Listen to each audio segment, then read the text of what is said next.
This is Gaming Imperatrix, and welcome to my creative world where this creeper is my friend, and we are going to do a basic ProjectRed tutorial on pressurized tubes, pressure tubes, and on item importers. The very first thing we're going to do in order to get all of this started is we're going to build an item importer, and then we're going to put some sort of chest beside it. We're going to try putting it right here, and we're going to put this in, and then we're like, well, what the hell is happening? Nothing is happening. So we're going to grab a lever because everything in the world seems to respond to a redstone signal. Oh my god, it just shot electricine at me. Alright, and just to make sure that we did that right, we're going to put the chest on the other side, put electricine in it, and go like this. And we're like, oh dang, they have sides. So that means, this side, the bigger hole, is the intake side, and then this must be the output side. So then we gotta keep the electricine on this side, and we can spit things. Oh yes, now all we need is some sort of wonderful little redstone timer, and we can create some sort of spitting machine. That's fantastic. Now, if we put a pressure tube, a ProjectRed pressure tube, onto that, can we spit farther? No. Why? Well, pressure tubes are interesting. They work basically on the idea that there must be some kind of pressure, which means someplace, somewhere, there must be a vacuum, desperately awaiting something. So let's put a chest here, and we can see, aha! Now, why did that send across right now? Well, it sent across right now because item importers pick up an item from the inventory and then try to send it. When the pressure tubes can't sense any pressure, they retain that item until some sort of pressure appears, and then send it. Now we can go like this, and we can see the electrocine is successfully making it to the opposite side. That is beautiful. Now what happens if we put a fellow like this facing the other side? We've got both export sides facing in. Can we send electrocine? No. That's terrible. Well, what if we want to spit something very far away? Do we have to put another treasure chest? Can we perhaps go like this? Oh, look at that. Hello, Mr. Creeper. Look at that. We can spit things far away. That is fantastic. Alright, so we seem to be getting these item importer things. Now, what if, you know, we wanted to put things in a chest? Can we do this? You know, that's alright. We already know we can hook it directly to a chest. Ah, yes. Look, I can put it into an inventory. Now, I have another question. Is there a way to stop the sending of items from the receiver side? Because right now we're controlling the sender side.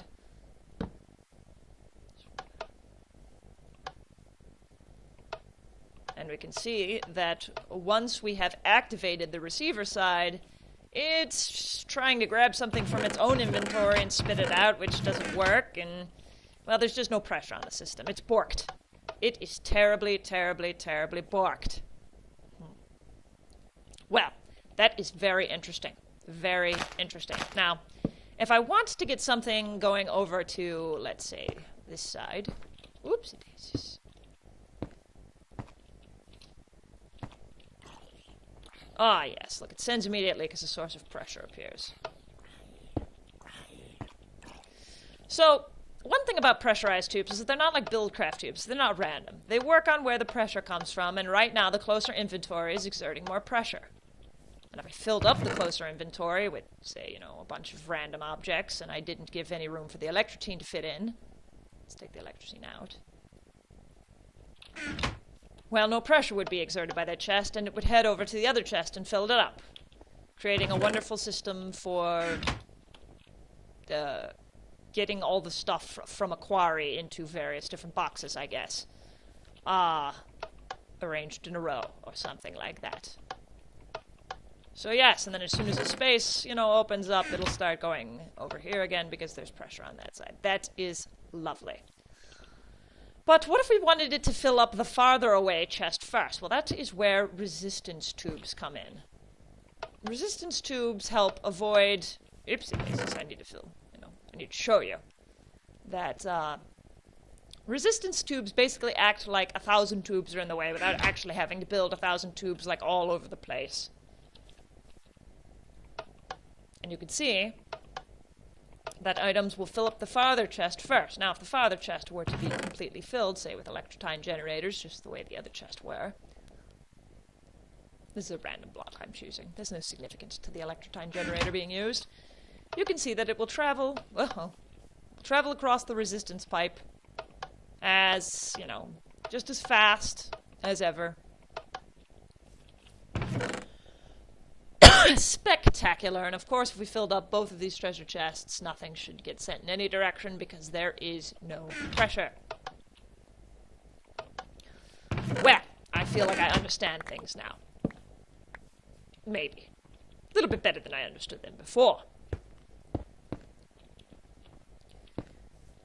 Great. Well, there's something about this, and that is primarily that we can only send one little bit at a time. What if I wanted to send more than one little bit at a time? You know, one is a very small amount. That's when we get to filtered importers. Now, by their name, you would assume that filtered importer means that it can filter what it imports, or in this case, I guess, filter what it exports. And you would be correct. That is exactly what it can do.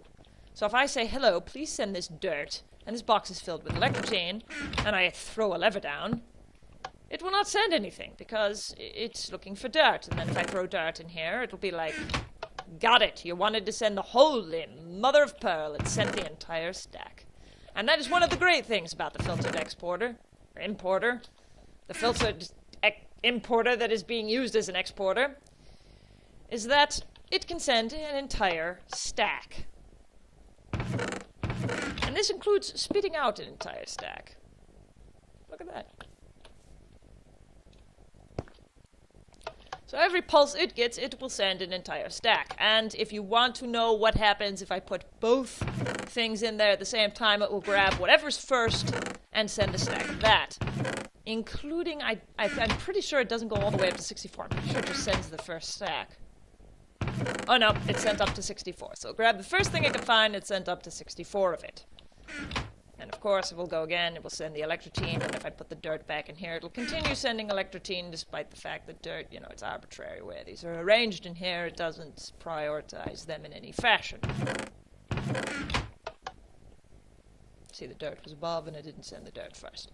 Well, that is just peachy, and it can also be used to filter what it receives. Like an importer, I guess. Must get it facing the correct direction. So we can go over here and we can say, hey, you know, we want this chest right here. We want these pressure tubes right here. Obviously, this is further away, so it's not exerting as much pressure. But if I say put an electrotine piece here, and I put electrotine and dirt in here, the electrotine will go to the filtered importer, and the dirt will go in a different direction. No hesitation, that's just exactly where they go. I can also lock up the filtered importer and not let anything come, so even if electrotine is, you know, he's allowing electrotine, theoretically speaking, he's just not currently exerting any pressure, and so the pressure is going to go to this chest.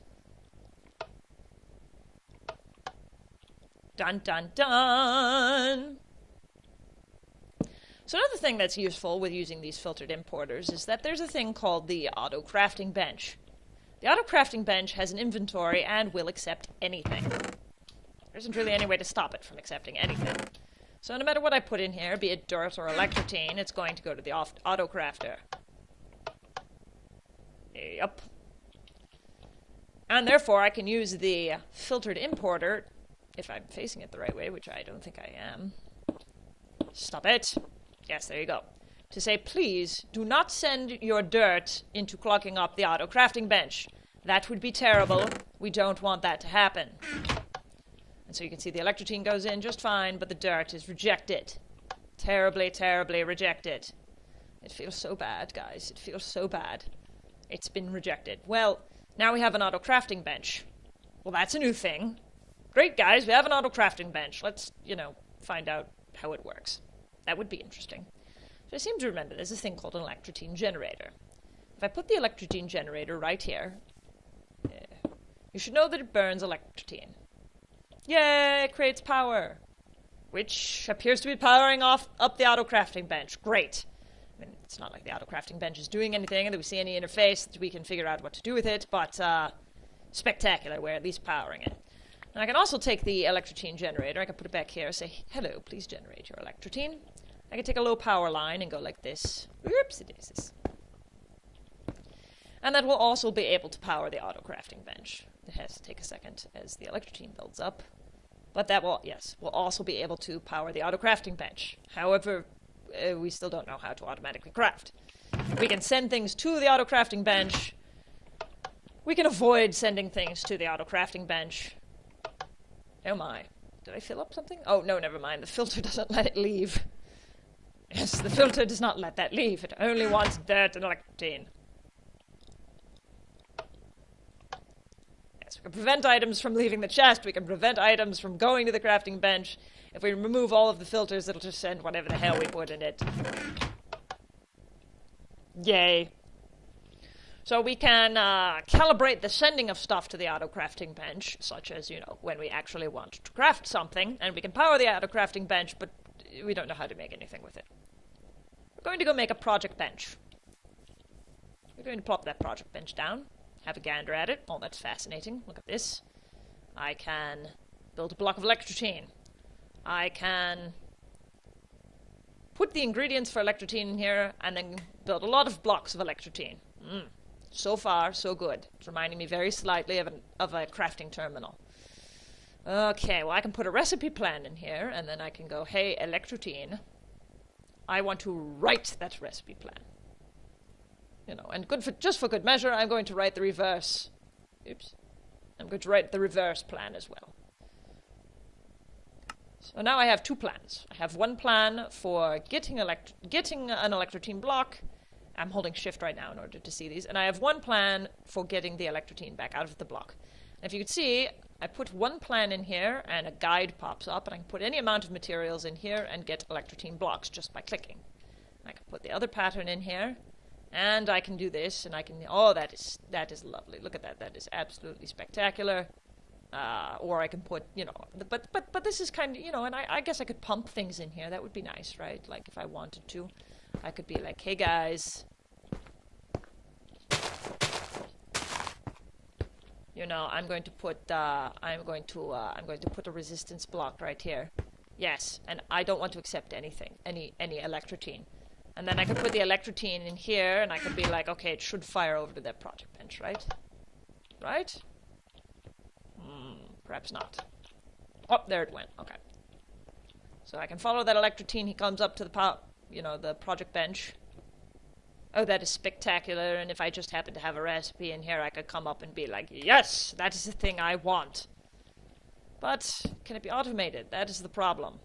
So I have a whole bunch of electrotine in here. Now, obviously nothing is getting made. This is not automated. Lissa. So I would have to come up and I would have to interact with it once in a while, which I do not want to do. It would be terrible. Le terribles. I used a resistance pipe, by the way, in order to keep it from going into this lovely chest over here. So, I'm going to take my dirt back and put this electrotine in here, so the electrotine will go that way. Put a little fuddy. Oh. Let's put the pressure tube back. So let's look at the auto-crafting bench. Well, there seem to be room for recipes, so I'm going to take the recipe that makes the electrotine block and put it in here. And now I'm going to put in some electrotine. 1, 2, 3, 4, 5, 6, 7, 8, 9. Oh my god, look, that happened very quickly. You want to see how fast it happens? This is how fast it happens. That is some rapid crafting right there. That is very rapid crafting. Now let's go back the other direction. Oh my goodness, look at that. We're putting it back in the other direction. That is a lovely thing. That is a lovely thing. And now we can come over here. We can plop our electrotine in this location. And we can say, hey, you. We got the filters all set up right? Yes. Okay, we're going to send a whole stack of electrotine over. And that whole stack of electrotine will be made into blocks. Fantastic. Now, if you have something like, say, you want to make a redstone engine, and that's a multi-step process, you want to put in the piston stuff and everything else, you can make a recipe for pistons and then a recipe for redstone blocks, or redstone engines, and then it will be able to craft both.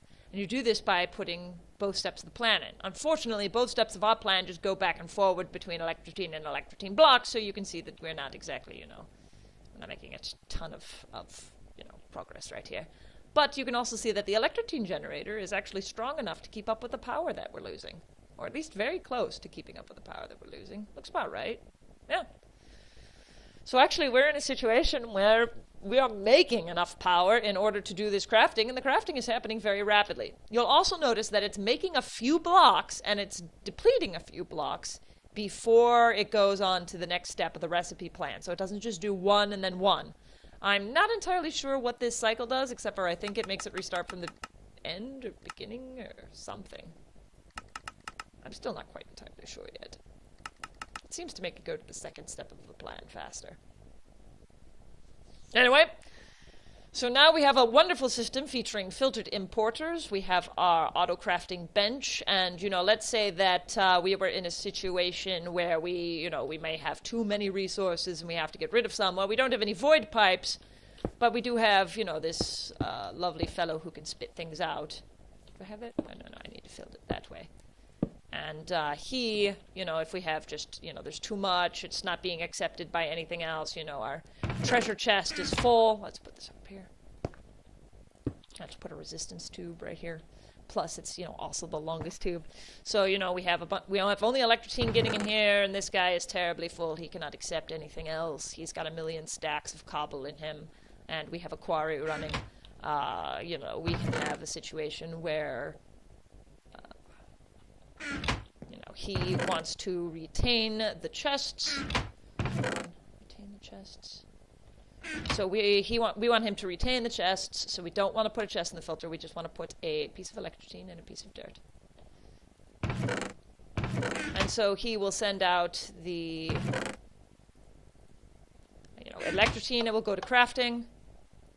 He will send out the dirt, it's going to go get spat into a wholesome place.